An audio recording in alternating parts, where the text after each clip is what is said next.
네, 반갑습니다. 오늘 이제 저희가 에스라 느헤미야서를 다 끝내고 에스더서를 이제 들어가게 되는데요. 여러분들은 에스더 하면 혹시 어떤 말씀이 생각나십니까? 네, 보통 죽으면 죽으리이다 하는 이 말씀을 많이들 떠올리고는 하십니다. 그래서 오늘 우리는 이 믿음의 고백이 어떤 내용인지를 조금 살펴보고자 하는데요. 근데 이 내용을 좀 살펴보기 전에 우리가 3주 동안 에스라 느헤미야서를 살펴보면서 어떤 내용들을 다루었는지 조금 복습을 하고 이 에스더서를 들어가고자 합니다. 우리는 지난 3번에 걸쳐서 에스라 느헤미야서를 통해서 3가지의 주제를 함께 살펴보았는데요. 첫 번째는 약속의 땅으로 유대인들이 다시 그 포로기에서 어떻게 돌아왔는지를 살펴보았습니다. 그리고 두 번째로 무너진 성전과 성벽을 어떻게 다시 세웠는지를 살펴보았고, 그리고 세 번째로 무너진 신앙을 다시 어떻게 회복했는지를 우리가 3주에 걸쳐서 천천히 살펴보았습니다.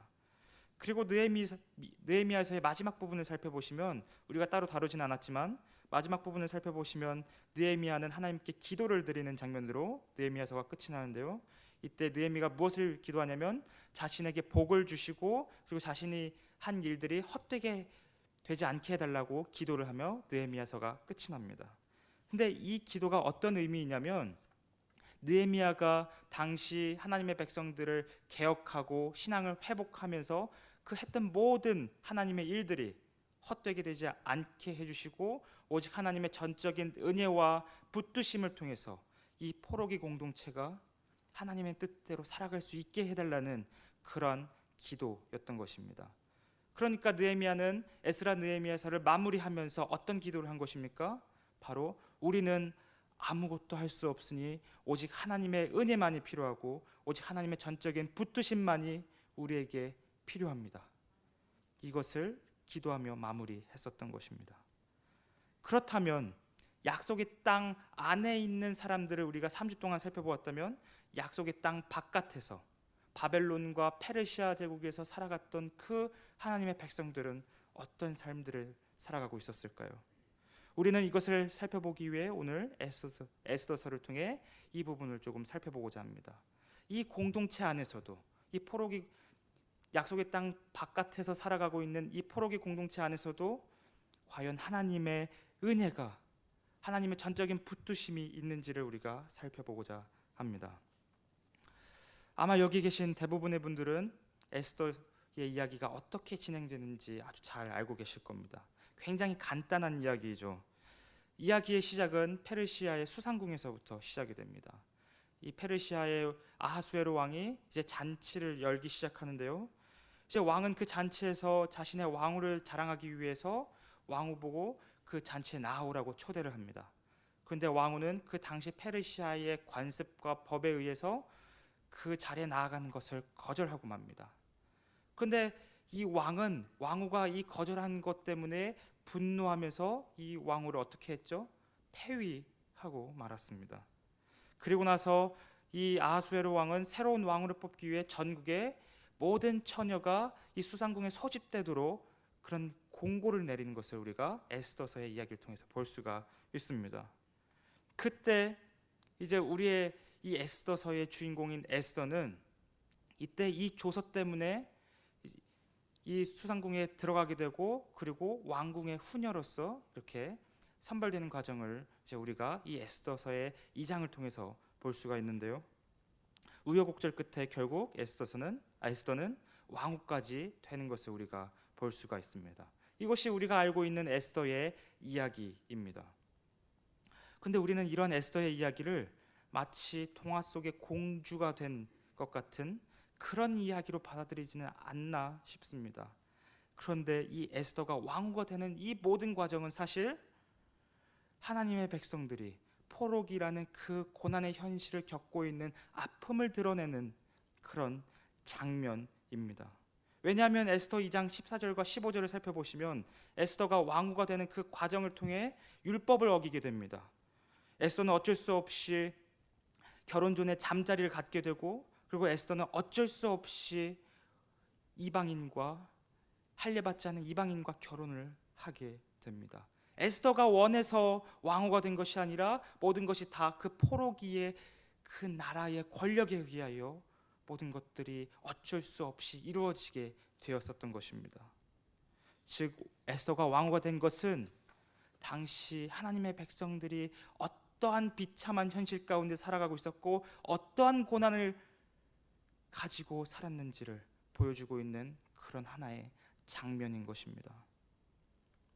눈에 보이는 페르시아의 권력과 법이 눈에 보이지 않는 하나님의 말씀을 압제하는 것처럼 보이는 이 사실이 당시 유대인들이 겪고 있었던 고난이자 포로기의 현실이었던 것입니다.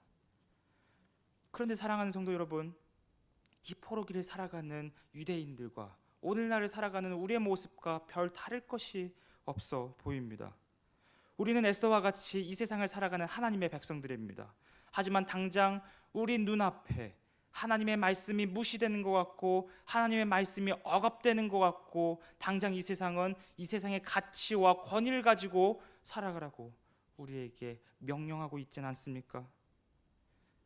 이 세상은 온갖 것을 가지고 우리를 다스리려고 하고 하나님의 말씀에서 어긋나게 하려고 하고 벗어나게 하려는 그런 시대를 우리는 살아가고 있습니다. 이 세상은 시대가 추구하는 그 가치와 그 권위를 따르지 않을 때 우리를 바보라고 부르며 우리를 어리석은 자라고 낙인 찍습니다. 그렇게 해서라도 그리스도인들을 세상의 그 굴레에 매이게 하고자 하는 것입니다. 이것이 우리가 맞닥뜨린 현실입니다. 이 현실이 포로기를 살아갔던 유대인들의 현실과 별 다를 것이 없음을 우리는 볼 수가 있습니다. 그런데 오늘 본문 1절부터 3절까지를 보면 이러한 포로기의 현실을 살아가고 있는 유대인들에게 더 큰 고난이 온 것만 같습니다. 다 같이 본문 4장 1절에서 3절을 보시면 좋겠는데요. 제가 읽어드리겠습니다. 모르드게가 이 모든 일을 알고 자기의 옷을 찢고 굵은 베옷을 입고 재를 뒤집어 쓰고 성중에 나가서 대성통곡하며 대궐 문 앞까지 이르렀으니 굵은 베옷을 입은 자는 대궐 문에 들어가지 못함이라. 왕의 명령과 조서가 각 지방에 이르매 유다인이 크게 애통하여 금식하며 울며 부르짖고 굵은 베옷을 입고 재에 누운 자가 무수하더라. 모르드게를 포함한 모든 유대인들이 페르시아에서 살고 있었던 그 포로기의 현실을 살아내고 있었던 유대인들이 무엇 때문에 지금 금식하며 울부짖고 있습니까? 본문에 따르면 왕이 내린 조서 때문입니다. 근데 이 조서에 모든 유대인들이 탄식하고 울부짖을 만큼 굉장히 충격적인 그리고 유대인들의 현실을 더욱더 비참하게 만드는 내용들이 들어있었던 것입니다. 그래서 모르드게는 본문 14절에서 이 조서 때문에 너와 내 아버지 집은 멸망할 것이다 이렇게 울부짖기까지 합니다. 여기서 모르드게가 말한 멸망하다라는 단어는 히브리어로 아바드라는 단어입니다. 근데 이 아바드라는 단어는 어떤 의미를 가지고 있냐면 아무런 희망도 피할 곳도 없이 완전히 진멸되는 것을 의미하는 단어입니다. 모르드게가 에스더에게 너와 내 아버지 집은 멸망할 것이다 라고 하는 이 말은 아무런 희망도 없고 피할 곳도 없이 너와 내 아버지의 집은 진멸하게 되고 멸망하게 될 것이다 라고 이렇게 울부짖는 것입니다. 그렇다면 왕의 조서에는 어떤 내용들이 들어있었길래 모르드게는 이러한 울부짖음을 에스더에게 이야기했었던 것일까요? 에스더 3장 12절에서 14절을 다 같이 찾아보시면 좋겠는데요. 에스더 3장 12절에서 14절입니다. 첫째 달 13일에 왕의 서기관이 소집되어 하만의 명령을 따라 왕의 대신과 각 지방의 관리와 각 민족의 관원에게 아하수에로 왕의 이름으로 조서를 쓰되 곧 각 지방의 문자와 각 민족의 언어로 쓰고 왕의 반지로 인치니라. 이에 그 조서를 역졸에게 맡겨 왕의 각 지방에 보내니 열두째 달 곧 아달월 13일 하루 동안에 모든 유다인을 젊은이 늙은이 어린이 여인들을 막론하고 죽이고 도륙하고 진멸하고 또 그 재산을 탈취하라 하였고 이 명령을 각 지방에 전하기 위하여 조서의 초본을 모든 민족에게 선포하여 그날을 위하여 준비하게 하라 하였더라. 에스더서 3장 12절에서 14절에 따르면 왕의 조서에는 무엇이 담겨 있습니까? 모든 유대인들을, 페르시아에서 살고 있는 모든 유다인들을 도륙하고 진멸하는 내용이 담겨져 있습니다. 이것이 이 조서의 핵심이었습니다. 어떻게 진멸시킵니까? 아무런 희망도 없이, 피할 곳도 없이 완전히 그 페르시아 땅에서 발붙이지 못할 정도로 진멸하는 내용이 왕의 조서를 통해 선포되었던 것입니다. 그런데 여기서 더 비참한 것은 이 조서가 언제 선포되었습니까? 어느 날에 선포되었습니까? 본문 12절을 보시면, 3장 12절을 보시면 1월 13일, 첫째 달 13일에 이 조서가 선포되었다고 이야기하고 있습니다. 그런데 이 날은 당시 유대인들의 관점에서 이 선포된 날을 우리가 생각해 보면 이 조서는 유대인들을 더 끔찍하게 만들고 더 비참하게 만드는 날이었습니다. 우리가 이 날의 의미를 이해하기 위해서는 출애굽기로 좀 넘어가야 되는데요. 출애굽기 12장 17절과 18절을 조금 같이 살펴보았으면 좋겠습니다.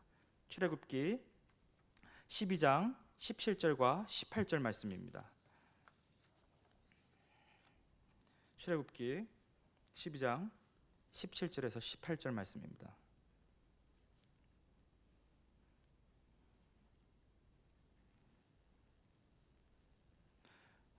너희는 무교절을 지키라. 이 날에 내가 너희 군대를 애굽 땅에서 인도하여 내었음이니라. 그러므로 너희가 영원한 규례로 삼아 대대로 이 날을 지킬지니라.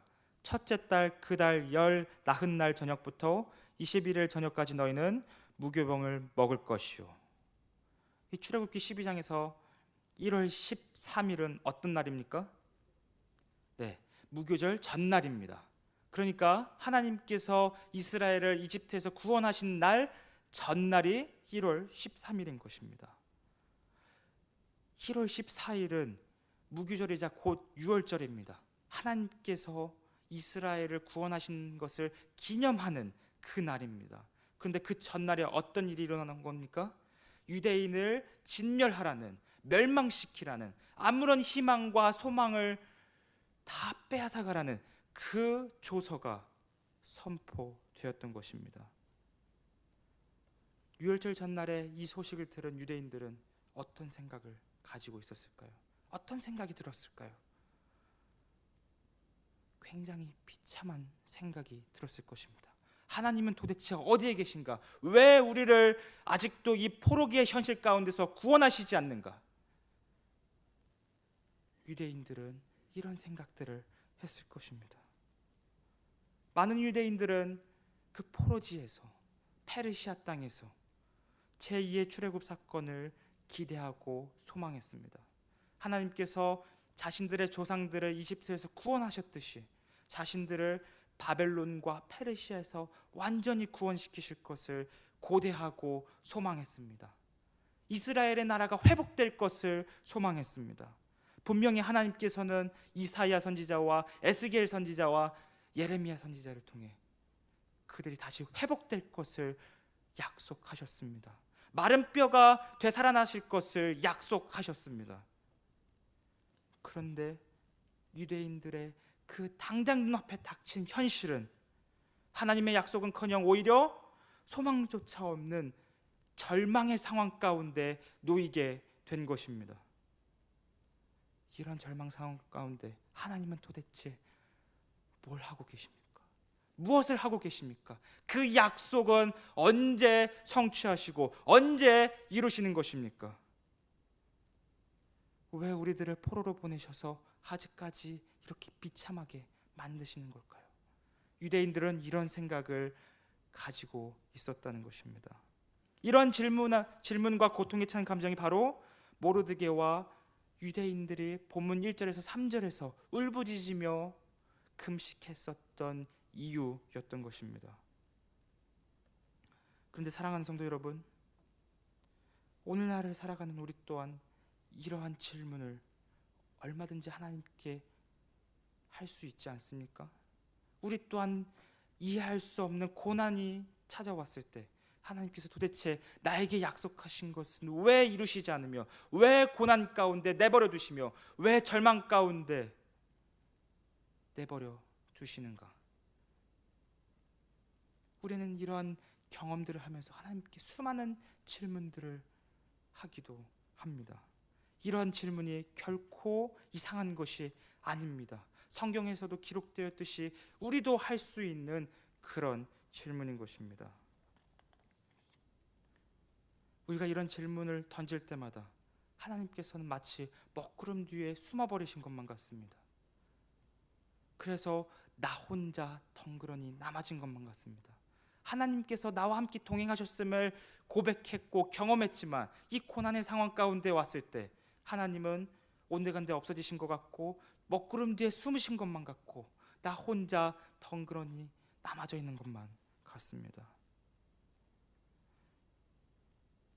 이때 우리는 마치 눈에 보이지 않는 하나님을 믿으며 눈에 보이는 이 땅을 딛고 살아가고 있습니다. 이런 질문을 가진 채 말입니다. 그래서 오늘 본문 에스더 4장을 살펴보면 여호와라는 이름이나 하나님의 그 거룩하신 이름이나 하나님이라는 일반 명사조차도 등장하고 있지 않습니다. 다시 한번 4장 본문을 보시면 여호와께서 그리고 하나님께서라는 이런 말이 단 한 차례도 등장하지 않습니다. 그리고 더 나아가 에스더 전체는 하나님의 거룩하신 이름과 하나님이란 그 명사 자체가 등장하고 있지 않습니다. 마치 하나님의 백성들에게 고난이 닥쳤을 때 하나님께서 그 먹구름 뒤로 숨으신 것만 같습니다. 에스더를 살펴보면 하나님은 보이시지 않고 등장하시지 않고 하나님의 백성들만 고군분투하는 절망하는 그런 상황들만 보이는 것 같습니다. 이것이 당시 포로기를 살아갔던 하나님 백성들의 먹먹한 심정이었습니다. 그렇다면 우리가 아까 서두에서 느헤미야서의 마지막 결론이 뭐라고 했습니까? 하나님의 붙드심과 전적인 은혜를 통해서 하나님의 백성들이 유지되고 하나님의 백성으로서 살아갈 수 있다는 것을 우리가 다루었습니다. 그렇다면 우리는 이 지점에서 한 가지 질문을 던져야 합니다. 하나님은 도대체 왜 하나님의 백성들로 하여금 이러한 포로기의 암울한 현실을 겪게 하신 걸까요? 하나님은 왜 아직도 이 사람들을 페르시아 제국 안에서 살도록 하게 하신 걸까요? 하나님은 왜 왕의 조서를 선포해서 이 사람들의 희망과 소망과 이런 모든 것들을 다 뺏어 가신 걸까요? 도대체 하나님께서는 당신의 백성들을 향한 고난의 목적이 무엇인가요? 그것은 눈에 보이는 것만을 쫓는 육신의 생각을 제거하고 하나님을 향한 마음을 다시 넣어주시기 위해서입니다. 우리는 지금 이 주제를 눈에 보이는 것만을 쫓는 육신의 생각을 제거하고 하나님만을 바라보고 의지하게 만든 것이 포로기의 목적, 고난의 목적이라고 했습니다. 우리가 이 주제를 열왕기서의 마지막 장면을 통해서 살펴보았었죠. 우리가 이것을 통해서 알 수 있는 것은 오직 고난만이 깊이 뿌리 박힌 육신의 생각을 제거할 수 있습니다. 왜냐하면 고난이 우리가 가지고 있는 잘못된 하나님에 대한 이해와 그리고 열망과 바람을 깨트리기 때문입니다. 부서뜨리기 때문입니다. 그리고 오직 하나님께서 그 고난을 통해 하나님을 향한 마음을 다시 불어넣어 주십니다. 왜냐하면 하나님께서 그 고난을 이겨내게 하시고 그걸 해결하셨을 때 비로소 그 사람은, 고난을 겪고 있는 그 당사자는 하나님에 대한 이해와 그리고 그 붙드심에 대한 감정이 더욱더 커지고 자라나가지기 때문입니다. 하나님께서는 이런 고난을 통해서 하나님에 대한 그런 마음과 그리고 붙드심에 대한 그 열망을 다시금 회복시키시는 것입니다. 우리가 이러한 관점에서 나머지 이 에스더의 본문을 살펴보았으면 좋겠습니다. 그렇다면 먹구름 뒤에 계셔서 에스더서에 등장하시지 않는 하나님은 이 고난의 목적을 가지고 어떻게 이 에스더의 이야기를 이끌어 나가실까요? 본문 4절에서 본문 8절까지를 한번 보시면 좋겠는데요. 에스더의 시녀와 내시가 나와 전하니 왕후가 매우 근심하여 입을 의복을 모르드게에게 보내어 그 굵은 베옷을 벗기고자 하나 모르드게가 받지 아니하는지라. 에스더가 왕의 어명으로 자기에게 가까이 있는 내시 하닥을 불러 명령하여 모르드게에게 가서 이것이 무슨 일이며 무엇 때문인가 알아보라 하매 하닥이 대궐문 앞 성중 광장에 있는 모르드게에게 이르니 모르드게가 자기가 당한 모든 일과 하만이 유다인을 멸하려고 왕의 금고에 바치기로 한 은의 정확한 액수를 하닥에게 말하고 또 유다인을 진멸하라고 수산궁에서 내린 조서 초본을 하닥에게 주어 에스더에게 보여 알게 하고 또 그에게 부탁하여 왕에게 나아가서 그 앞에서 자기 민족을 위하여 간절히 구하라 하니. 우리가 이 본문을 그냥 단순히 살펴보면 여기 하나님께서 어떻게 하나님의 이야기를 이끌어 나가시는지 발견하기가 쉽지는 않습니다. 그런데 이 본문을 조금 자세히 보시면 이 본문이 어떻게 진행되고 있습니까? 무엇에 의해서 진행되고 있습니까? 어떤 논리적인 결과로 이야기가 진행되는 것이 아닙니다. 이 이야기가 진행되는 방법은 다 우연에 의해서 이 이야기가 진행되고 있습니다. 유대인들을 진멸하는 왕의 조서가 선포되자 유대인들은 페르시아 전 곳곳에서 울부짖으며 금식했습니다. 그런데 왕국의 고위 관직자인 모르드게는 어디에서 울부짖고 금식을 했습니까? 왕궁 앞에서, 왕궁 문 앞에서 울부짖고 금식했습니다. 그런데 그 문 앞을 지나다니는 수많은 관직자들이 모르드게의 대성통곡을 우연히 보게 되었을 것입니다. 그리고 이 소문은 왕궁 곳곳으로 돌아다니게 되었을 것이고, 그리고 이 소문은 우연히 에스더의 귀에 들어가게 되었습니다. 이처럼 이 이야기는 우연에 의해서, 어떤 논리적인 결과가 아니라 우연에 의해서 이 이야기들이 진행되어져 가고 있습니다.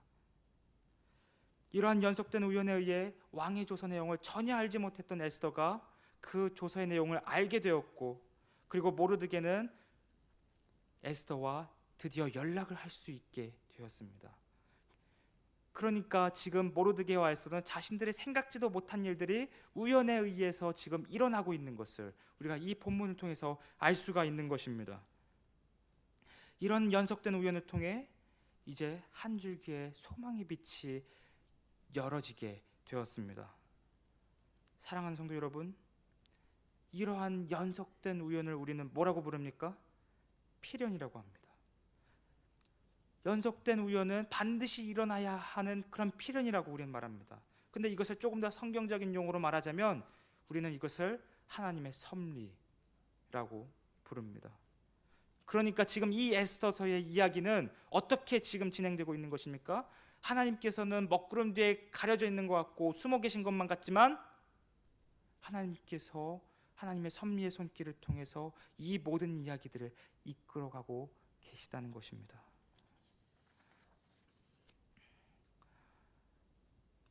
이런 하나님의 섭리를 발견한 모르드게는 8절을 보면 이제 에스더에게 나아가서 이제 에스더가 어떤 행동을 하기를, 왕에게 앞으로 나아가서 행동을 하기를 요청을 합니다. 그런데 문제는 에스더가 어떻게 반응을 합니까? 뜨뜻미지근한 중립적인 반응을 보여주는데요. 본문 10절에서 11절 말씀입니다. 에스더가 하닥에게 이르되 너는 모르드게에게 전하기를 왕의 신하들과 왕의 각 지방 백성이 다 알거니와 남녀를 막론하고 부름을 받지 아니하고 안뜰에 들어가서 왕에게 나가면 오직 죽이는 법이요 왕이 그 자에게 금규를 내밀어야 살 것이라. 이제 내가 부름을 입어 왕에게 나가지 못한 지가 이미 30일이라 하라 하니라. 에스더는 모르드게의 요청을 듣고 이 11절의 말씀을 통해 모르드게에게 답변을 하고 있습니다. 그런데 이 답변을 자세히 보시면 싫다는 내용도 아니고 좋다는 내용도 아니고 그냥 중립적인 내용을, 뜨뜻미지근한 내용을 보여주고 있습니다. 에스더는 이런 것들을 통해서 자신의 상황이 이러하니 자신의 상황을 양해해달라고 지금 이야기하고 있는 것입니다.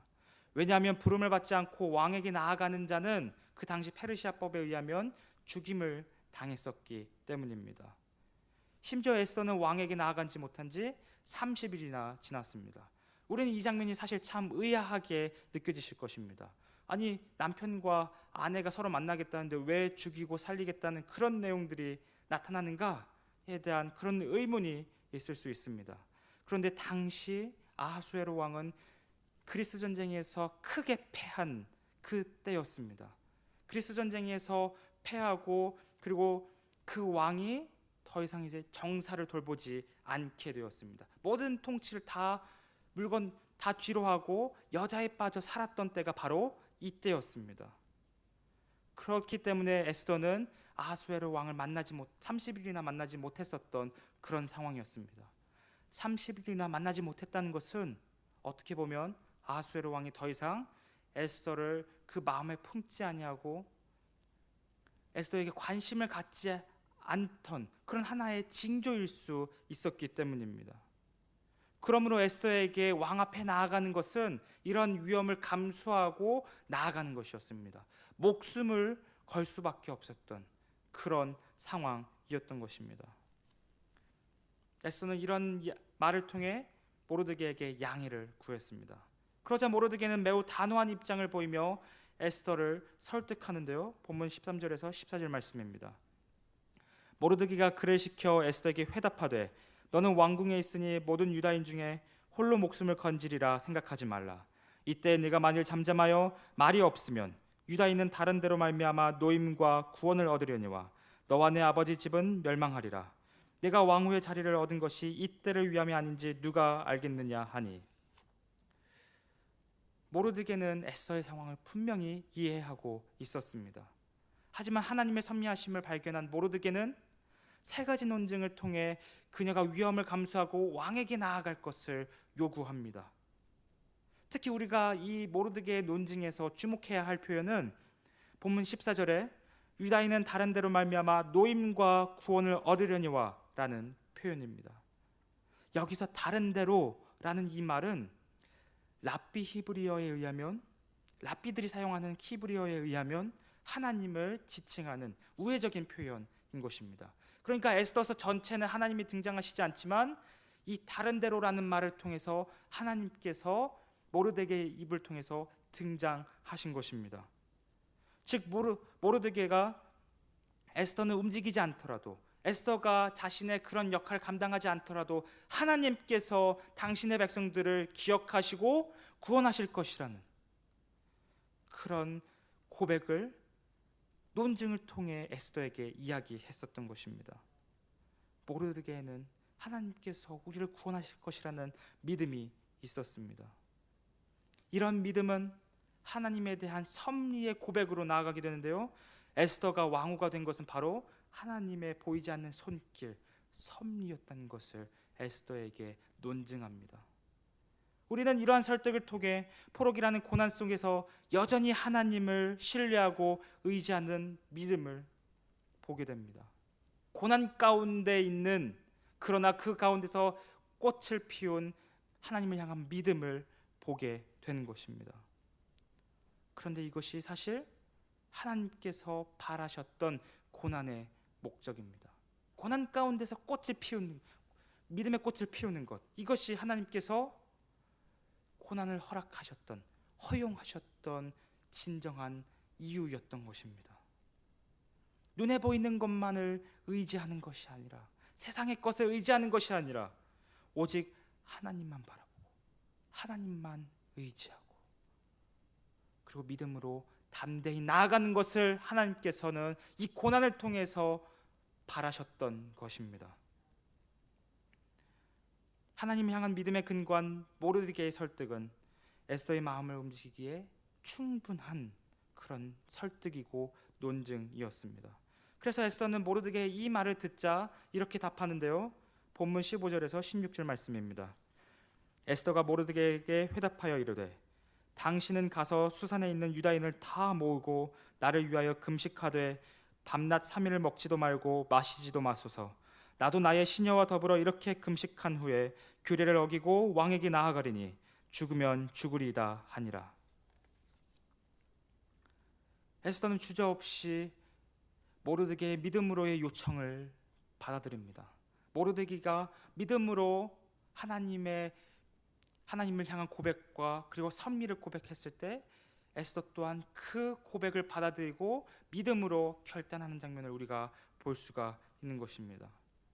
그런데 이 결단은 에스더가 죽을 수도 있는, 멸망할 수도 있는 그런 결단이자 그런 길입니다. 특히 에스더가 죽으면 죽으리이다 하는 이 말 중에서 이 히브리어 단어는 아까 우리가 살펴본 아바드라는 단어와 같은 단어입니다. 그러니까 에스더는 내가 희망 없이 죽을지라도, 내가 피할 곳이 없을지라도 내가 믿음으로 하나님의 일을 감당하겠습니다 라고 고백하고 선언하는 것입니다. 모르드게의 믿음이 이제 누구의 믿음으로 나타난 것입니까? 에스더의 믿음으로 나타나게 된 것입니다. 그래서 에스더는 모든 유대인들이 그녀와 같이 금식에 참여할 것을 요구합니다. 그런데 사랑하는 성도 여러분, 금식의 본질이 무엇인지 아십니까? 구약 성경이 말하는 금식이 무엇인지 아십니까? 그것은 바로 자신을 낮추고 오직 하나님만을 의지하는 것을 표현하는 것이 바로 금식입니다. 자신을 낮추고 세상에 보이는 것들을 다 내어놓고 오직 하나님만을 의지하겠다는 결단이 바로 금식인 것입니다. 이 금식을 통해서 하나님의 백성들은 세상의 배부름과 세상이 가져다주는 그 충족을 거부하고 오직 하나님 한 분만으로 내 마음을 채우고 내 마음을 가득히 하겠다는 것이 바로 이 금식인 것입니다.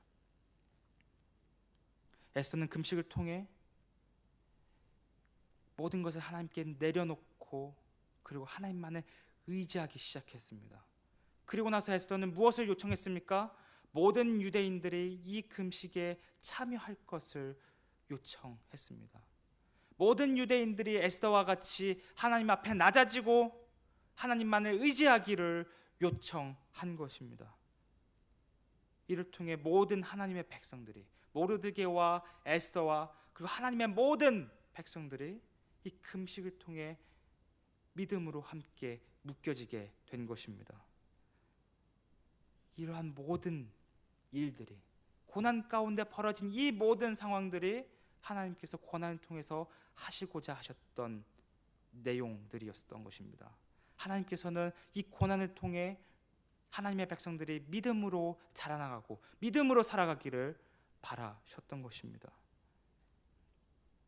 그래서 하나님은 이러한 목적을 달성하신 후에, 이러한 고난의 목적을 달성하신 후에 먹구름 뒤 가운데 그들이 가지고 있었던 그런 문제들과 아픔과 고난을 해결해 주시는 것을 우리가 에스더서의 마지막 장면을 통해 볼 수가 있습니다. 말씀을 맺고자 합니다. 오늘 우리가 살펴본 이 에스더 말씀은 참으로 다루기 어려운 본문이기도 합니다. 많은 설교자들이 설교하기를 꺼려하는 본문이기도 합니다. 하지만 이 에스더서를 통해 우리는 하나님의 백성들이, 약속의 땅 바깥에서 고난 가운데 살아가고 있는 하나님의 백성들이 어떻게 살아가는지를 우리는 함께 살펴보았습니다. 그들은 그들의 거친 현실 가운데서, 고난의 상황 가운데서 하나님을 버리지 않고 하나님을 포기하지 않고 오직 하나님만을 바라보고 의지하며 믿음의 꽃을 피워낸 것입니다. 근데 우리가 여기서 한 가지 생각해 봐야 할 것은, 그 사람들은 그들의 힘으로 하나님을 붙잡은 것이 아니라, 그들의 능력으로 하나님만을 바라본 것이 아니라, 그들의 실력으로 하나님께 붙어 있는 것이 아니라 하나님께서 먼저 그들에게 다가오셨고 그들을 붙드셨고 하나님께서 그들에게 전적인 은혜를 허락하셨기 때문에 이 모든 것들이 가능할 수 있었던 것입니다. 오직 먹구름 뒤에서 역사하신 하나님께서 이 모든 일들을 이루셨습니다. 이것이 에스더서가 말하고자 하는 고난 가운데 있는 모든 성도들을 향한 메시지인 것입니다. 사랑하는 성도 여러분, 때로는 우리의 삶이 고난 가운데 있고 그래서 하나님께서 먹구름 뒤에 숨어 계시고 나 혼자 덩그러니 놓여져 있는 것만 같을 때가 얼마나 많이 있는지 모르겠습니다. 하나님께서는 도대체 이때, 이 아픈 때에 어디 계시는지 찾아볼 수가 없을 때가 너무나도 많이 있습니다. 그런데 그럼에도 불구하고 하나님께서는 그 먹구름 뒤에서 우리를 위하여 일하시고 우리를 위하여 붙드시고 우리를 위하여 은혜를 베푸시는 것을 우리가 이 에스더서를 통해 묵상하게 되시기를 소망합니다. 그리하여 우리가 고난 가운데서 이 땅을 살아가면서 하나님만을 붙잡고 하나님만을 의지하고 믿음의 꽃을 피우는 저와 여러분이 되시기를 소망합니다. 그리하여 세상은 감당하지 못하는 믿음의 사람들이 다 되시기를 주님의 이름으로 소망합니다. 기도하겠습니다.